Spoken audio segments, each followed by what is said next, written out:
ਜ਼ਿਲ੍ਹਾ ਕਰਨਾਲ ਦੇ ਪਿੰਡ ਸ਼ਾਮਗੜ੍ਹ ਦੇ ਗੁਰਦੁਆਰਾ ਸਾਹਿਬ ਵਿਖੇ ਜਾਗਰਣ ਦਾ ਵਿਰੋਧ ਕਰਨ ਤੇ ਸਿੱਖ ਭਾਈਚਾਰੇ ਦੇ ਮੈਂਬਰਾਂ ਨੂੰ ਧਮਕੀਆਂ ਦਿੱਤੀਆਂ ਜਾ ਰਹੀਆਂ ਹਨ। ਦੱਸ ਦਈਏ ਕਿ ਪਿੰਡ ਦੇ ਗੁਰਦੁਆਰਾ ਸਾਹਿਬ ਵਿੱਚ ਜਾਗਰਣ ਕਰਵਾਇਆ ਗਿਆ। ਸਿੱਖ ਨੌਜਵਾਨਾਂ ਨੇ ਸਿੱਖ ਮਰਿਆਦਾ ਦੇ ਉਲਟ ਜਾ ਕੇ ਗੁਰਦੁਆਰਾ ਸਾਹਿਬ ਵਿੱਚ ਕਰਵਾਏ ਜਾਗਰਣ ਤੇ ਇਤਰਾਜ਼ ਜਤਾਇਆ ਸੀ ਤੇ ਗੁਰਦੁਆਰਾ ਪ੍ਰਬੰਧਕਾਂ ਨੇ ਵੀ ਇਸ ਮਾਮਲੇ ਤੇ ਮਾਫੀ ਮੰਗੀ ਸੀ। ਪਰ ਪਿੰਡ ਦੇ ਕੁਝ ਹਿੰਦੂ ਲੋਕਾਂ ਵੱਲੋਂ ਹੁਣ ਉਹਨਾਂ ਨੂੰ ਜਾਨੋਂ ਮਾਰਨ ਦੀਆਂ ਧਮਕੀਆਂ ਦਿੱਤੀਆਂ ਜਾ ਰਹੀਆਂ ਹਨ। ਨੌਜਵਾਨਾਂ ਦਾ ਕਹਿਣਾ ਹੈ ਕਿ ਗੁਰਦੁਆਰਾ ਸਾਹਿਬ ਦੇ ਵਿੱਚ ਨਾਚ ਨਹੀਂ ਹੋ ਸਕਦਾ। ਸਿੱਖ ਮਰਿਆਦਾ ਅਨੁਸਾਰ ਹੀ ਅਸੀਂ ਇਸ ਦਾ ਵਿਰੋਧ ਕੀਤਾ। ਇਸ ਲਈ ਹੁਣ ਸਾਡੀ ਸਿੱਖ ਜਥੇਬੰਦੀਆਂ, ਕਮੇਟੀਆਂ ਤੇ ਜਥੇਦਾਰ ਸਹਿਬਾਨਾਂ ਨੂੰ ਬੇਨਤੀ ਹੈ ਕਿ ਉਹ ਸਾਡੇ ਤੇ ਸਾਡੇ ਪਰਿਵਾਰ ਦੀ ਸੁਰੱਖਿਆ ਯਕੀਨੀ ਬਣਾਉਣ। ਆਪਾਂ ਜੀ ਬੇਨਤੀ ਇਦਾਂ ਸੀਗੀ ਵੀ 2 ਦਿਨ ਹੋਏ ਪਿਛਲੇ ਪਿੰਡ 2 ਦਿਨ ਹੋਏ ਨਾ ਪਿੰਡ ਸ਼ਾਮਗੜ੍ਹ ਡਿਸਟ੍ਰਿਕਟ ਕਰਨਾਲ ਦੇ ਵਿੱਚ ਜਗਰਾਤਾ ਹੋਇਆ ਸੀਗਾ ਜੀ ਗੁਰੂ ਘਰ ਦੇ ਵਿੱਚ। ਤੇ ਗੁਰੂ ਘਰ ਦੇ ਵਿੱਚ ਜਗਰਾਤਾ ਹੋਇਆ ਸੀਗਾ ਤੇ ਉਹਦੀਆਂ ਵੀਡੀਓ ਅਪਲੋਡ ਹੋ ਗਈਆਂ ਸੀਗੀਆਂ ਤੇ ਬਾਬਾ ਜੀ ਉਹਦੀਆਂ ਵੀਡੀਓ ਅਪਲੋਡ ਹੋਈਆਂ, ਉਹ ਵਾਇਰਲ ਹੋ ਗਈਆਂ।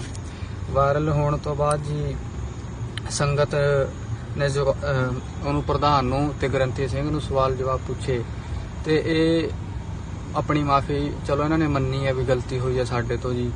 ਪਰ ਪਿੰਡ ਦੇ ਨਾ ਕੁਝ 40-50 ਬੰਦੇ ਨੇ ਜੀ ਜਿਹੜੇ ਸਾਡੇ ਪਿੱਛੇ ਨਾ ਹੱਥ ਧੋ ਕੇ ਪੈ ਗਏ ਨੇ ਕਿ ਵੀ ਤੁਸੀਂ ਸਾਡੇ ਐਂ ਕੀਤਾ।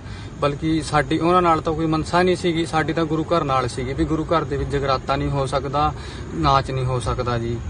ਤੇ ਹੁਣ ਉਹ ਬੰਦੇ ਸਾਡੀ ਜਾਨ ਦੇ ਪਿੱਛੇ ਪੈ ਗਏ ਆ ਬਾਬਾ ਜੀ ਤੇ ਸਾਨੂੰ ਨਾ ਧਮਕੀਆਂ ਦੇ ਰਹੇ ਨੇ ਜੀ ਫੋਨ ਕਰਕੇ ਤੇ ਆ ਰਿਕਾਰਡਿੰਗ ਹੈ ਬਾਬਾ ਜੀ, ਇੱਕ ਵਾਰ ਸੁਣ ਲਓ ਸਾਰੀ ਸੰਗਤ ਜੀ। लाडी बोल रहा भाई? कौन भाई? कृष्ण बोल रहा हूँ। कृष्ण कृष्ण कौन भाई? सैनियों में थे। अच्छा बोलो भाई।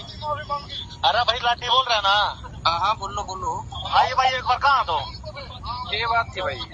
भाई बात तो ये आगे तो बताएंगे ना था ना, क्या बात कहाँ तो बात तो बताओ क्या है भाई?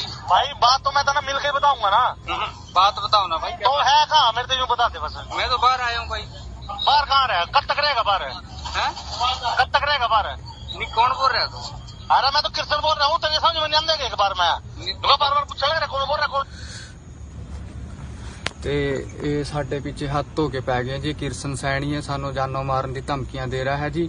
ਤੇ ਸਾਡੇ ਘਰ ਤੇ ਜਾ ਕੇ ਇਹਨਾਂ ਨੇ 50 ਬੰਦਿਆਂ ਨੇ 30-40-50 ਬੰਦੇ ਨੇ ਜੀ, ਇਹਨਾਂ ਨੇ ਅਟੈਕ ਕੀਤਾ ਜੀ ਸਾਡੇ ਘਰ ਤੇ ਮੇਰੀ ਸਾਰੇ ਜਥੇਦਾਰਾਂ ਨੂੰ ਅਪੀਲ ਆ ਜੀ, ਮੇਰੀ ਹੱਥ ਜੋੜ ਕੇ ਬੇਨਤੀ ਆ ਵੀ ਸਾਡੇ ਨਾਲ ਖਲੋਇਆ ਜਾਏ। ਹੁਣ ਅਸੀਂ ਗੁਰੂ ਦੀ ਜਿੱਥੇ ਗੱਲ ਹੋਈ ਅਸੀਂ ਉੱਥੇ ਅੜ ਕੇ ਖੜੇ ਹੋਏ ਆ ਜੀ। ਸਾਡੇ ਗੁਰੂ ਦੀ ਬੇਅਦਬੀ ਕੀਤੀ ਇਹਨਾਂ ਨੇ ਜੀ, ਉੱਥੇ ਗੁਰੂ ਘਰ ਦੇ ਵੀ ਨਚਾ ਕੇ ਜੀ। ਸਾਡੀ ਹੱਥ ਜੋੜ ਕੇ ਬੇਨਤੀ ਆ ਜੀ ਸਾਰੀ ਸੰਗਤ ਨੂੰ ਬਈ ਇਸ ਵੀਡੀਓ ਨੂੰ ਵੱਧ ਤੋਂ ਵੱਧ ਵਾਇਰਲ ਕੀਤਾ ਜਾਵੇ ਤੇ ਦੋਸ਼ੀਆਂ ਨੂੰ ਸਜ਼ਾ ਦਿੱਤੀ ਜਾਵੇ ਬਾਬਾ ਜੀ। ਵਾਹਿਗੁਰੂ ਜੀ ਕਾ ਖਾਲਸਾ, ਵਾਹਿਗੁਰੂ ਜੀ ਕੀ ਫਤਿਹ ਜੀ।